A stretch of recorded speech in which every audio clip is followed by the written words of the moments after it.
Supreme court ने cockroach जनता party समर्थकों पर हुए लाठीचार्ज के खिलाफ दायर याचिका पर तुरंत सुनवाई से मना कर दिया है। इसके साथ ही मामले को लेकर सीजीआई ने एक ऐसा कमेंट किया है जिसकी खूब चर्चा हो रही है। दरअसल 20 जनवरी को सीजेपी ने संसद मार्च का आह्वान किया था। इसके समर्थन में बड़ी संख्या में लोग जंतर मंतर पहुंचे, लेकिन संसद मार्च के दौरान पुलिस ने भीड़ पर लाठीचार्ज कर दिया। इसे लेकर बुधवार को एक वकील ने सीजीआई की अगुवाई वाली 3 जजों की बेंच के सामने जनहित याचिका लगाई थी। सीजीआई सूर्यकांत ने कहा, हमें वीडियो देखने में कोई रुचि नहीं है, हमारे पास इन्हें देखने का समय नहीं है। जब वकील ने छात्रों के साथ मारपीट के वीडियो देखने का दूसरी बार अनुरोध किया तो सीजीआई ने फिर कहा, हमारा और अपना समय बर्बाद मत कीजिए। छात्रों पर चली लाठियों के बाद सुप्रीम कोर्ट की तरफ से दिया गया यह बयान सुनकर सीजेपी चीफ अवजीत दीपके हैरान रह गए, मानो उनके पास जवाब देने के लिए कोई शब्द ही नहीं थे। दीपके ने सोशल मीडिया प्लेटफॉर्म एक्स पर इस खबर को पोस्ट करते हुए कई क्वेश्चन मार्क्स लगाए, यानी कई सारे प्रश्नवाचक चिन्ह बनाए। वहीं मामले को लेकर सुप्रीम कोर्ट में हुई सुनवाई पर वकील नरेंद्र मिश्रा ने भी जानकारी दी है।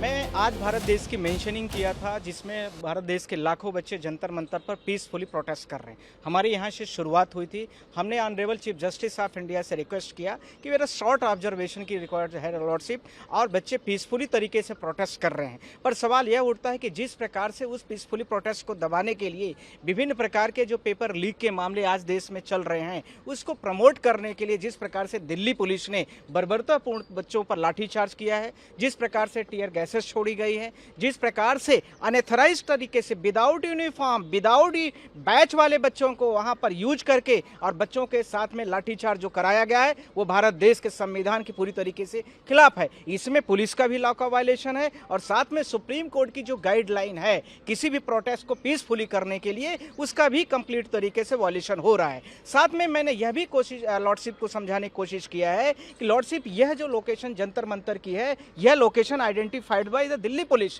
And central government of India, और उसी में सबके प्रोटेस्ट होते हैं और पीसफुली होते हैं।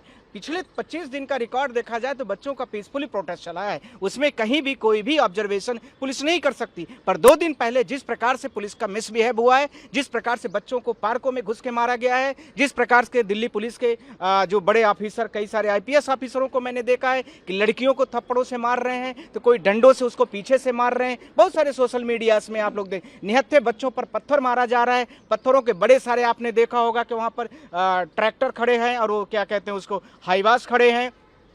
तो इसमें शॉर्ट ऑब्जर्वेशन की जरूरत है, पर कोर्ट ने इस चीज से डिनाई किया है। आज ये बोला है कि अभी मैं इसको नहीं सुन पाऊंगा, और इसके साथ में मैंने बोला है कि लॉर्डशिप इसमें शॉर्ट ऑब्जर्वेशन दिया जाए। साथ में मैंने पेन ड्राइव के साथ में जितनी वीडियोस हैं सोशल मीडियाज में, जितनी पब्लिश्ड है मीडियाज में, उसको भी मैंने उसमें रखा हुआ है। अब हमारी प्रेयर क्या क्या है, हमने यह बोला है कि बच्चों के 3 बड़ी छोटी प्रेयर हैं। पहला कि एनटीए का जो एग्जामिनेशन अभी कंडक्ट करा रही है नीट का, वो फ्री और फेयर तरीके से नहीं हो रहा है, जो लॉर्डशिप भी जानते हैं। बहुत सारी पिटीशन उनके पोर्टल में पेंडिंग भी है। दूसरा, इसी के साथ में भारत सरकार से मैंने कोर्ट से यह भी मैंने रिक्वेस्ट किया कि एनटीए नामक जो एजेंसी है उसको डिसॉल्व कर दिया जाए। यही दूसरी उनकी रिक्वेस्ट है, और तो कुछ ज़्यादा वो मार नहीं रहे कि कुछ लंबा चौड़ा है। तो इसमें कोर्ट ने बोला कि हम इसको नहीं सुनेंगे और हमें अभी इसमें कोई इंटरेस्ट हम नहीं ले रहे हैं। साथ में मेरा सवाल आप लोगों के माध्यम से है कि हमने 4 चीज़ें जो अपने लेटर पिटीशन के माध्यम से बोला था कि बच्चों को फ्री और फेयर एग्जामिनेशन के लिए गवर्नमेंट जो है वो कहीं पर अकाउंटेंसी नहीं मेंटेन कर रही। दूसरा, इसके साथ में जो बच्चे अभी प्रोटेस्ट पीसफुली कर रहे हैं,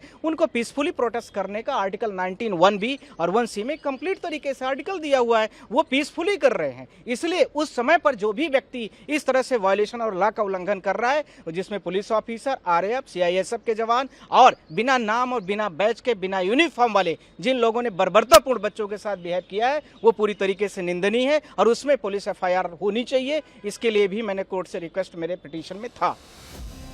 बता दें कि 15 मई को एक मामले की सुनवाई के दौरान सीजीआई ने कहा था कि कुछ बेरोजगार युवा कॉकरोच जैसे होते हैं, जो बाद में मीडिया, सोशल मीडिया या आरटीआई एक्टिविस्ट बनकर सिस्टम पर हमला करने लगते हैं। इस टिप्पणी के बाद ही अभिजीत दीपके ने इंस्टाग्राम पर कॉकरोच जनता पार्टी नाम से अकाउंट बनाया था, जिसके नेतृत्व में जंतर मंतर पर प्रदर्शन हो रहे हैं।